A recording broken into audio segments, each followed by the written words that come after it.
नमस्कार, easy learning tree junior में आपका स्वागत है।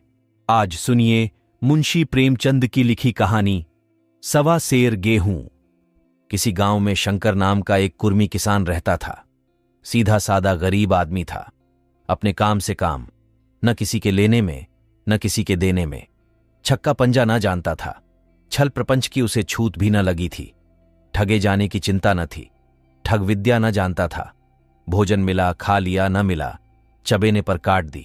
चबैना भी न मिला तो पानी पी लिया और राम का नाम लेकर सो रहा। किंतु जब कोई अतिथि द्वार पर आ जाता था तो उसे इस निवृत्ति मार्ग का त्याग करना पड़ता था। विशेषकर जब साधु महात्मा पदार्पण करते थे तो उसे अनिवार्यतः सांसारिकता की शरण लेनी पड़ती थी।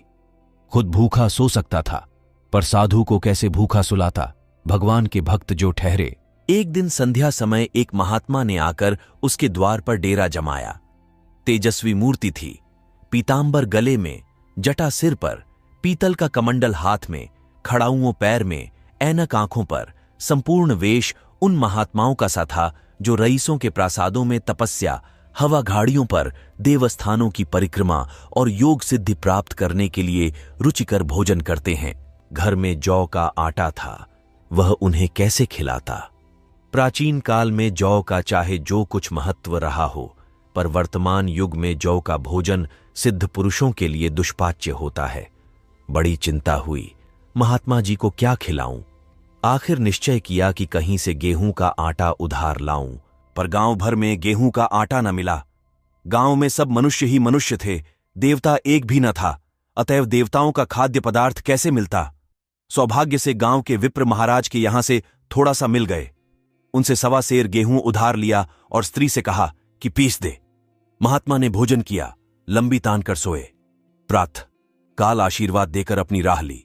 विप्र महाराज साल में 2 बार खलिहानी लिया करते थे।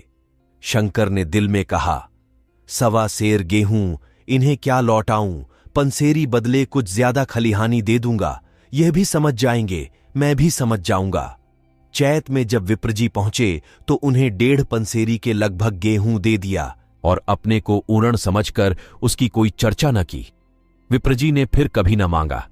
सरल शंकर को क्या मालूम था कि यह सवा सेर गेहूं चुकाने के लिए मुझे दूसरा जन्म लेना पड़ेगा। 7 साल गुजर गए। विप्रजी विप्र से महाजन हुए, शंकर किसान से मजूर हो गया। उसका छोटा भाई मंगल उससे अलग हो गया था। एक साथ रहकर दोनों किसान थे, अलग होकर मजूर हो गए थे। शंकर ने चाहा कि द्वेष की आग भड़कने न पाए, किंतु परिस्थिति ने उसे विवश कर दिया। जिस दिन अलग अलग चूल्हे जले, वह फूट फूट कर रोया। आज से भाई भाई शत्रु हो जाएंगे। एक रोएगा, दूसरा हंसेगा। एक के घर मातम होगा तो दूसरे के घर गुलगुले पकेंगे। प्रेम का बंधन, खून का बंधन, दूध का बंधन आज टूटा जाता है। उसने भगीरथ परिश्रम से कुल मर्यादा का वृक्ष लगाया था। उसे अपने रक्त से सींचा था। उसको जड़ से उखड़ता देखकर उसके हृदय के टुकड़े हुए जाते थे। 7 दिनों तक उसने दाने की सूरत तक न देखी। दिन भर जेठ की धूप में काम करता और रात को मुंह लपेटकर सो रहता। इस भीषण वेदना और दुस्सह कष्ट ने रक्त को जला दिया, मांस और मज्जा को घुला दिया। बीमार पड़ा तो महीनों खाट से न उठा। अब गुजर बसर कैसे हो। 5 बीघे के आधे रह गए, एक बैल रह गया। खेती क्या खाक होती। अंत को यहां तक नौबत पहुंची कि खेती केवल मर्यादा रक्षा का साधन मात्र रह गई। जीविका का भार मजूरी पर आ पड़ा। 7 वर्ष बीत गए। एक दिन शंकर मजूरी करके लौटा तो राह में विप्रजी ने टोक कर कहा, शंकर, कल आकर के अपने बीज बैंक का हिसाब कर ले। तेरे यहां 5.5 मन गेहूं कब के बाकी पड़े हुए हैं और तू देने का नाम नहीं लेता। हजम करने का मन है क्या। शंकर ने चकित होकर कहा, मैंने तुमसे कब गेहूं लिए थे जो 5.5 मन हो गए। तुम भूलते हो, मेरे यहां किसी का छटाक भर न अनाज है, न 1 पैसा उधार। विप्र, इसी नियत का तो यह फल भोग रहे हो कि खाने को नहीं जुड़ता। यह कहकर विप्रजी ने उस सवा सेर गेहूं का जिक्र किया जो आज के 7 वर्ष पहले शंकर को दिए थे। शंकर सुनकर अवाक रह गया। ईश्वर, मैंने इन्हें कितनी बार खलिहानी दी, इन्होंने मेरा कौन सा काम किया। जब पोथी पत्र देखने, साइत सगुन विचारने द्वार पर आते थे, कुछ न कुछ दक्षिणा ले ही जाते थे। इतना स्वार्थ सवा सेर अनाज को अंडे की भांति सेकर आज यह पिशाच खड़ा कर दिया जो मुझे निगल जाएगा। इतने दिनों में एक बार भी कह देते तो मैं गेहूं तौल कर दे देता।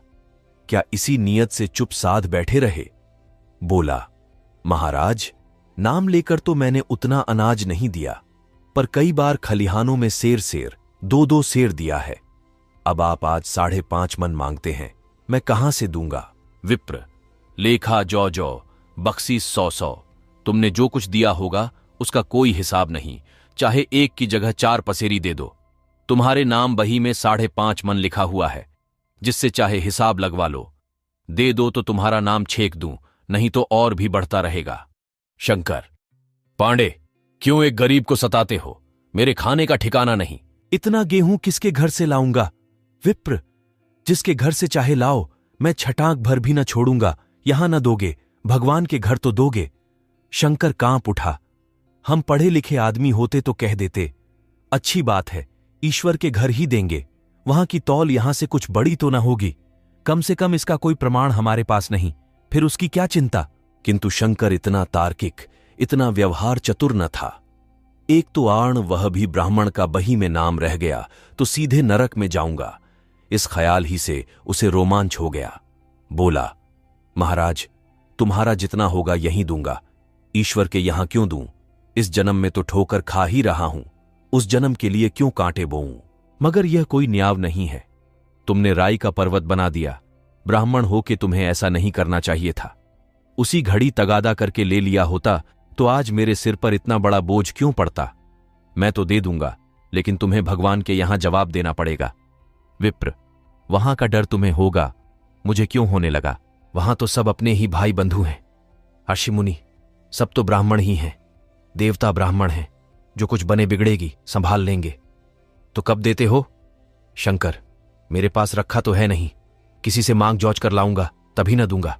विप्र, मैं यह न मानूंगा, 7 साल हो गए, अब एक दिन का भी मुलाहिजा न करूंगा।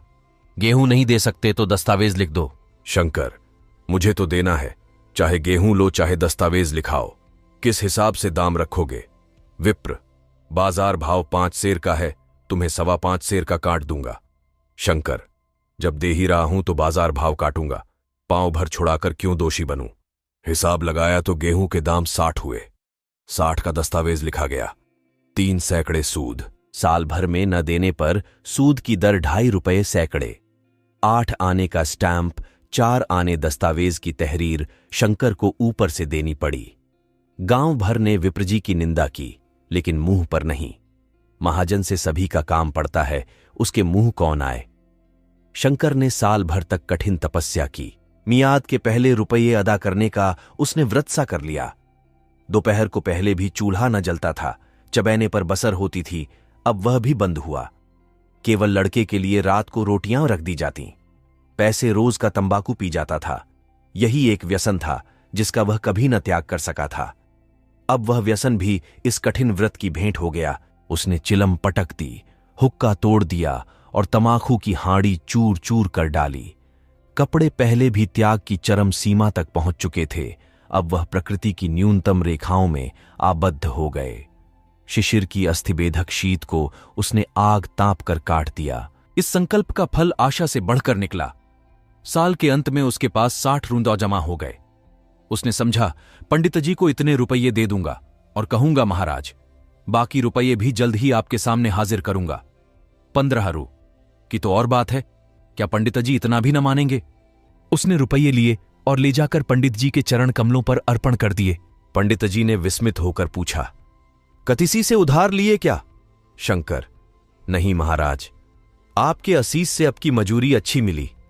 विप्र, लेकिन यह तो 60 रुपये ही हैं। शंकर, हां महाराज, इतने अभी ले लीजिए, बाकी मैं 2-3 महीने में दे दूंगा, मुझे उऋण कर दीजिए।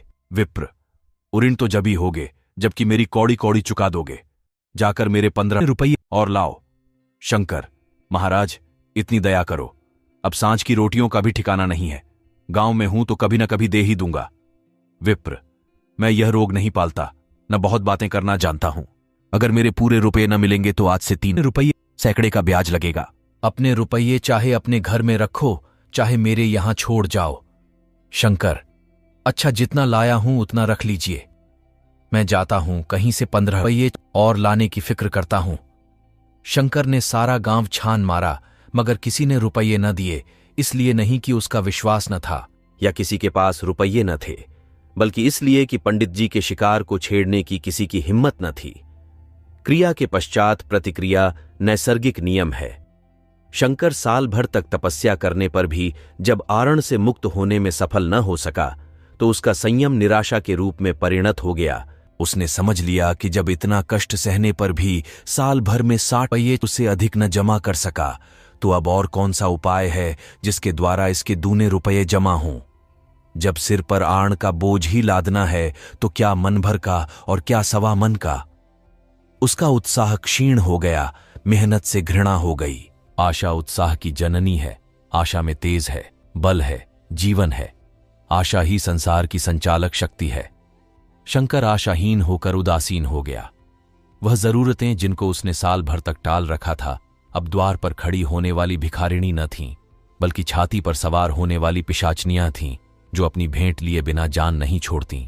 कपड़ों में चकत्तियों के लगने की भी एक सीमा होती है। अब शंकर को चिट्ठा मिलता तो वह रुपये जमा न करता। कभी कपड़े लाता, कभी खाने की कोई वस्तु।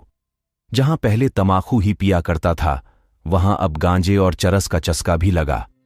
उसे अब रुपये अदा करने की कोई चिंता न थी, मानो उसके ऊपर किसी का एक पैसा भी नहीं आता। पहले जूड़ी छड़ी होती थी, पर वह काम करने अवश्य जाता था। अब काम पर न जाने के लिए बहाना खोजा करता। इस भांति 3 वर्ष निकल गए। विप्रजी महाराज ने एक बार भी तकाजा न किया। वह चतुर शिकारी की भांति अचूक निशाना लगाना चाहते थे। पहले से शिकार को चौंकाना उनकी नीति के विरुद्ध था। एक दिन पंडित जी ने शंकर को बुलाकर हिसाब दिखाया। 60 रुपये जो जमा थे, वह मिन्हा करने पर अब भी शंकर के जिम्मे 120 रुपये निकले। शंकर, इतने रुपए तो उसी जन्म में दूंगा, इस जन्म में नहीं हो सकते। विप्र, मैं इसी जन्म में लूंगा। मूल न सही, सूद तो देना ही पड़ेगा। शंकर, एक बैल है, वह ले लीजिए। और मेरे पास रखा क्या है? विप्र, मुझे बैल बधिया लेकर क्या करना है? मुझे देने को तुम्हारे पास बहुत कुछ है। शंकर, और क्या है महाराज? विप्र, खोच है, तुम तो हो। आखिर तुम भी कहीं मजूरी करने जाते ही हो। मुझे भी खेती के लिए मजूर रखना ही पड़ता है। सूद में तुम हमारे यहां काम किया करो, जब सुभीता हो मूल को दे देना। सच तो यूं है कि अब तुम किसी दूसरी जगह काम करने नहीं जा सकते जब तक मेरे रुपये नहीं चुका दो। तुम्हारे पास कोई जायदाद नहीं है, इतनी बड़ी गठरी मैं किस एतबार पर छोड़ दूं? कौन इसका जिम्मा लेगा कि तुम मुझे महीने महीने सूद देते जाओगे? और कहीं कमाकर जब तुम मुझे सूद भी नहीं दे सकते, तो मूल की कौन कहे? शंकर, महाराज, सूद में तो काम करूंगा और खाऊंगा क्या? विप्र, तुम्हारी घरवाली है, लड़के हैं, क्या वे हाथ पांव कटा के बैठेंगे? रहा मैं, तुम्हें आधा सेर जौ रोज कलेवा के लिए दे दिया करूंगा। ओढ़ने को साल में एक कंबल पा जाओगे, एक मिर्जई भी बनवा दिया करूंगा। और क्या चाहिए? ये सच है कि और लोग तुम्हें छा आने देते हैं, लेकिन मुझे ऐसी गरज नहीं है। मैं तो तुम्हें रुपये भरने के लिए रखता हूं। शंकर ने कुछ देर तक गहरी चिंता में पड़े रहने के बाद कहा, महाराज, यह तो जन्म भर की गुलामी हुई।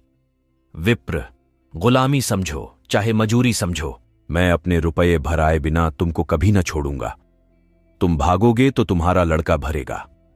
हां, जब कोई न रहेगा तब की बात दूसरी है। इस निर्णय की कहीं अपील न थी। मजूर की जमानत कौन करता, कहीं शरण न थी, भागकर कहां जाता। दूसरे दिन से उसने विप्रजी के यहां काम करना शुरू कर दिया। सवा सेर गेहूं की बदौलत उम्र भर के लिए गुलामी की बेड़ी पैरों में डालनी पड़ी।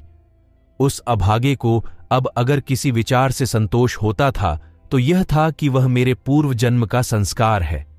स्त्री को वे काम करने पड़ते थे जो उसने कभी न किए थे। बच्चे दानों को तरसते थे, लेकिन शंकर चुपचाप देखने के सिवा और कुछ न कर सकता था। वह गेहूं के दाने किसी देवता के शाप की भांति यावत जीवन उसके सिर से न उतरे। शंकर ने विप्रजी के यहां 20 वर्ष तक गुलामी करने के बाद इस दुस्सार संसार से प्रस्थान किया। 120 अभी तक उसके सिर पर सवार थे। पंडित जी ने उस गरीब को ईश्वर के दरबार में कष्ट देना उचित न समझा। इतने अन्यायी, इतने निर्दयी न थे। उसके जवान बेटे की गर्दन पकड़ी। आज तक वह विप्रजी के यहां काम करता है। उसका उद्धार कब होगा? होगा भी या नहीं, ईश्वर ही जाने। पाठक, इस वृत्तांत को कपोल कल्पित न समझिए। यह सत्य घटना है। ऐसे शंकरों और ऐसे विप्रों से दुनिया खाली नहीं है। आप सुन रहे थे मुंशी प्रेमचंद की लिखी कहानी सवा सेर गेहूं।